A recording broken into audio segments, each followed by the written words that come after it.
Hey Sundowners, it's Christian Dyke, and I'm coming to you from Phoenix, Arizona, and I'm down here for a conference.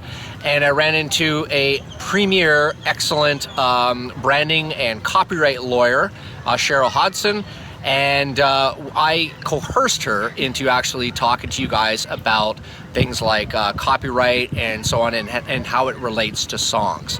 So Cheryl, I just wanted to, thank you first of all for doing this. That was great. It's fun. Cool. And yeah, I'd love to know if you can tell sort of the viewers a little bit more about sort of how copyright relates to songs. I understand there's more than one copyright, or how does all this sort of work? Yeah, well, I've represented musicians for years and helped them, and trying to help entertainers and musicians to protect their rights.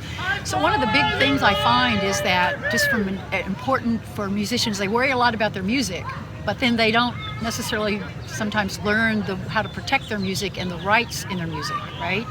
In terms of how they get paid. So what are the sources of income? And you're right, you mentioned that there's two types of copyrights that go with a song.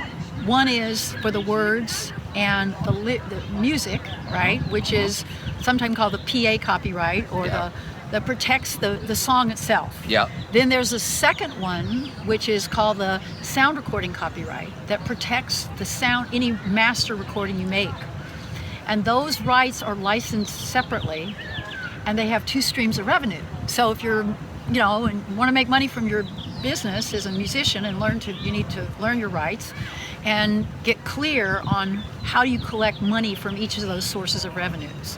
So for example, radio airplay or online streaming is going to be a performance right, okay? Mm-hmm. And those are usually collected by somebody like ASCAP or BMI. Okay. But that's not enough, right? If you put out a record and you're actually selling records either online or on YouTube, you have to have a way to collect the mechanical royalties. Now, if you're on iTunes will collect it for you, right? Got it. Right? Okay. But if you're putting out CDs or anything like that, and or recording somebody else's song or the whole thing, there is the need to actually pay them and collect the mechanical on the song. So you would have a right to collect mechanical. Say, for example, somebody else records your song, right? Okay. And puts it on an album. Then you're entitled for the record company to pay you the mechanical royalties for use of the song. Got it. All right. There you have it, and you couldn't get it from anybody any more qualified than Cheryl.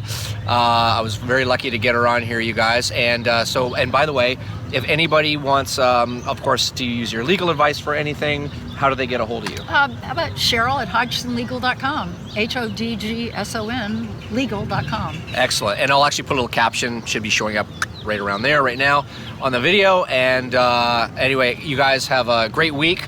And there you have some more about copyright, and thanks a lot, Cheryl. Hey, you're welcome. It's fun. Cool. Nice to meet you. Likewise.